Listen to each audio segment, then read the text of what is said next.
Students, I have taken one question from the first exercise, question number 3 from NCERT. कहता maximize z equals to 5x plus 3y. z objective function जो भी होता है वो z से denote होता है. z मैक्सिमाइज, तो जनरली हम इसको ऐसे लिखते हैं z मैक्स. तो वो आ गया 5x plus 3y. तो x और y मेरे क्या हो गए? डिसीजन वेरिएबल्स हो गए. टेक्निकली वही सोचो, जीन्स और T shirts. Jeans T shirt, 5 रुपए जीन पे कमाई, 3 रुपए टी शर्ट पे कमाई, ऐसा सोचो.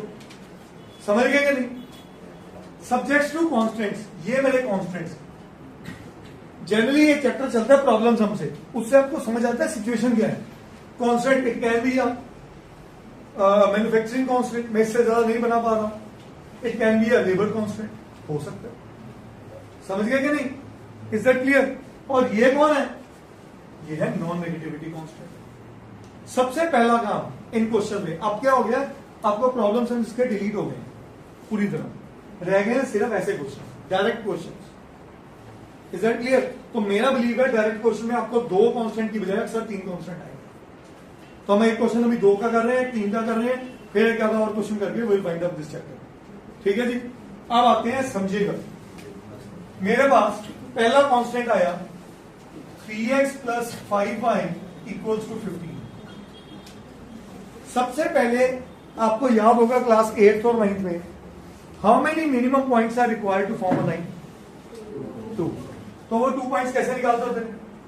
एक बार x को 0 पुट किया, y आ गया, और एक बार y को 0 पुट किया, x आ गया. भाई क्या ये कांस्टेंट समझ आ गया? दूसरा 5x plus 2y equals to 10. ये वाला कांस्टेंट. x को 0 पुट किया, y आ गया 5, y को 0 पुट किया, x आ गया. ये भी समझ आ गई. हाँ, नाउ ये मेरा पहला स्टेप है. इन्हीं कांस्टेंट से लाइंस के पॉइंट्स निकालने. श्योर? अब बात करते हैं ग्राफ पे इनको कैसे प्लॉट करना है. मुझे पता मेरा फर्स्ट क्वाड्रेंट ही है, तो मैं अगले क्वाड्रेंट में बात ही नहीं कर रहा हूं ज्यादा. ये बना x dash, y origin, y dash और x. सही है बच्चा? x0 y3 एंड हमने एक एक का यूनिट ले लें. वो आप सब लिख लोगे ना कहानियां ग्राफ सी. 1 small box is equal to 1 unit.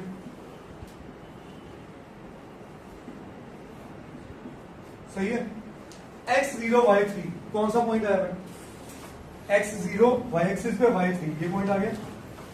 x5 y0, x5 y0, ये पॉइंट आ गया.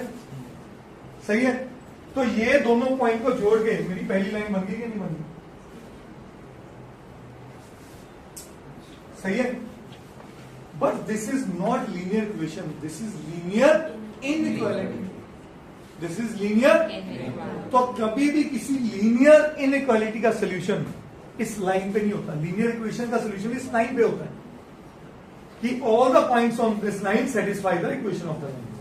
याद है? ये तो 9-10 में करके हैं. बट इनइक्वालिटी का सोल्यूशन या तो इस लाइन के ऊपर होगा या नीचे होगा, या इसके लेफ्ट साइड होगा या इसके राइट साइड होगा. Is this point clear? तो उस सोल्यूशन को निकालने के लिए कि वेदर ये लाइन का सोल्यूशन इधर है कि इधर है, वी अप्लाई 0-0 टेस्ट.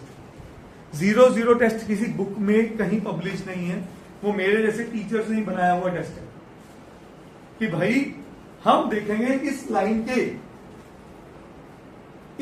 के किस तरफ ओरिजिन है. इधर है. ओरिजिन के कोऑर्डिनेट्स क्या होते हैं? 0-0. मैंने उसको टेस्ट का नाम बना दिया 0-0 टेस्ट. अब मैं इस इक्वेशन में x की वैल्यू 0 और y की वैल्यू 0 पुट करूंगा.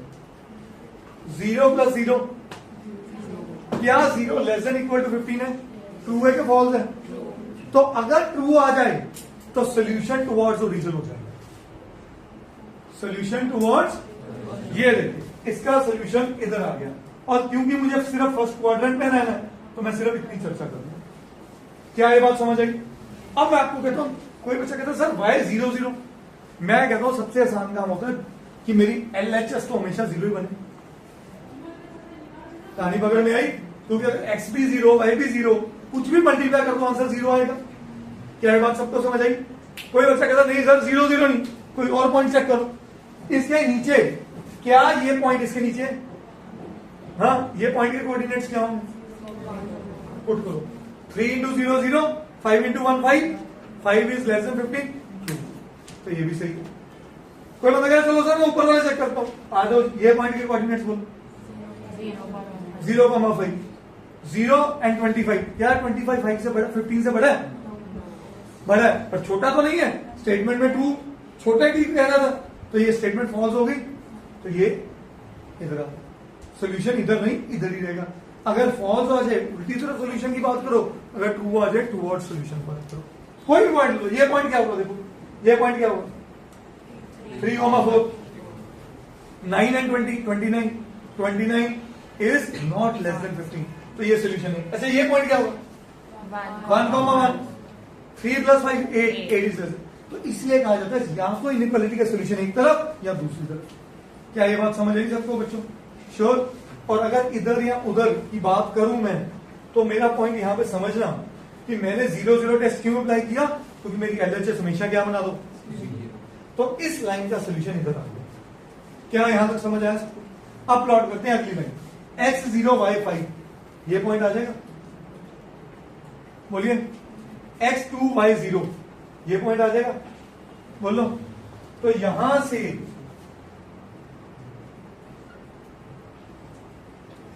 एक गलती मैंने कर दी है, गलती नहीं की, इग्नोरेंस। जब भी कोई लाइन प्लॉट करते हो उसकी इक्वेशन लाइन के ऊपर लिखा दो। इसकी इक्वेशन क्या है इस लाइन की, 3x plus 5y is less than 15। इसकी इक्वेशन क्या है 5x प्लस आउट, फिर से ओरिजिनल इधर इसके 0 0 चेक करो, 0 प्लस 0 इज लेस देन 10, तो ट्रू और फॉल्स, तो सोल्यूशन किधर होगा टुवर्ड्स, तो इसका टुवर्ड्स ओरिजिन सोल्यूशन आ गया, यस और नो। अब दोनों लाइंस का कुदरत, दोनों लाइंस का कॉमन रीजन कौन सा, चेक करो, बोलो। क्या ये नहीं है, बोलो यस और नो। मैं पूरा चैप्टर की डेफिनेशन वापस समझाऊं। Objective function, constraints, non negative constants, अगली डेफिनेशन क्या थी, फिजिबल रीजन। आया फिजिबल रीजन से अगली डेफिनेशन, तो फिजिबल सॉल्यूशन कौन कौन है, 1 2 3 4 कॉर्नर्स हैं इसके, तो चारों मेरे फिजिबल सॉल्यूशन हुए।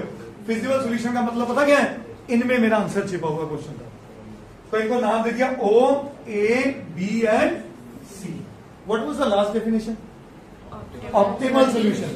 अब मैंने क्या करना है कि अपने ये चारों पॉइंट्स, देखो आप तो बनाओगे ग्राफ पेपर में, तो आप तो पॉइंट्स इमीडिएटली निकाल लोगे, ठीक है।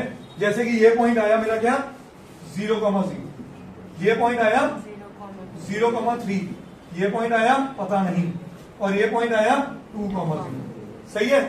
ये पॉइंट के लिए मैं कैसे कर सकता हूं, because I am plotting on a white paper, मैं इन दोनों इक्वेशंस को सॉल्व करूंगा जहां दोनों इंटरसेक्ट करेंगी, याद है एलिमिनेशन मेथड। तो मैं क्या करता हूं भाई साहब, इसको मल्टीप्लाई कर देता हूं 2 से और इसको कर देता हूं 5 से। ये बन गया 6x plus 10y is equal to 30 and 25x plus 10y is equal to, cancel, कुछ गलती कर दी मैंने, 5 2 सा कर दिया और 2 5 सा कर दिया ना, ठीक है। Minus 19x is equal to minus, X क्या बन गया, देखो ये वैल्यू बड़ी अपसर्ड सी लगी, तो मैंने कहा कोई बात, देखते हैं 1 से थोड़ी बड़ी वैल्यू, ठीक है ना, इज दैट क्लियर। तो अब y निकालें, तो y कैसे किसमें भी पुट कर दें, 3x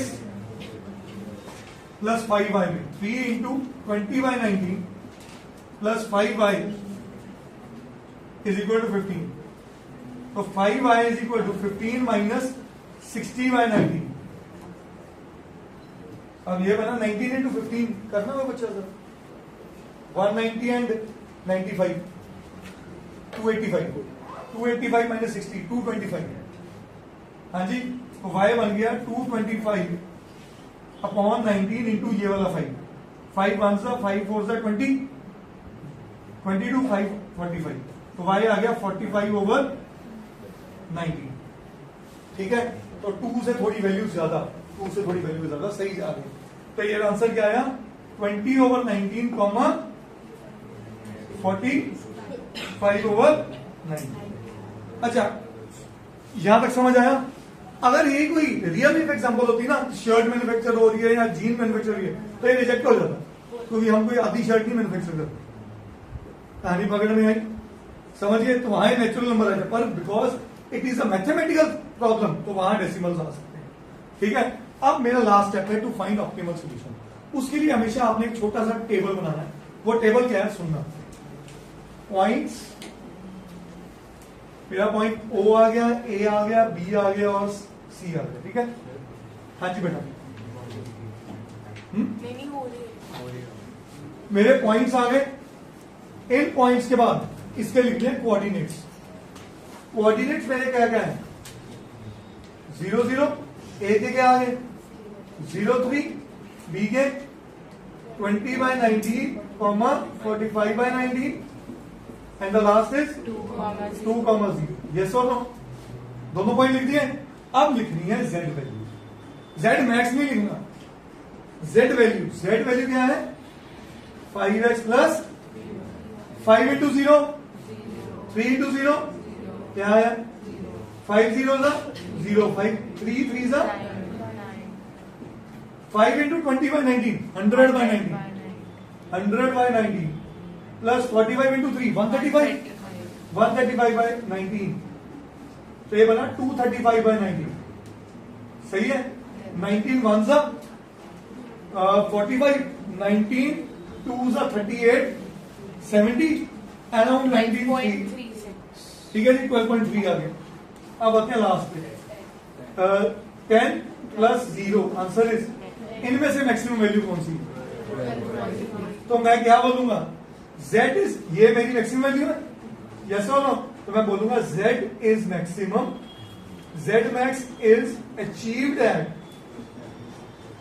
कहां में अचीव कर गया? X is equal to 20/19 and Y is equal to 45/19 and Z max is equal to 12. ये पूरा चैप्टर डेफिनेशन में निकल गया। Objective function, constants, non negative constants, feasible region, feasible solution, optimal solution. जो मेरा ऑप्टिमल सॉल्यूशन है, वो जो मैक्सिमम है, वो अगर मिनिमम मांगा जाता तो मिनिमम होता है इसमें। And mind my words, it will be either a 5 marker in boards or a 4 marker in case study. 101%. करिए जी नो।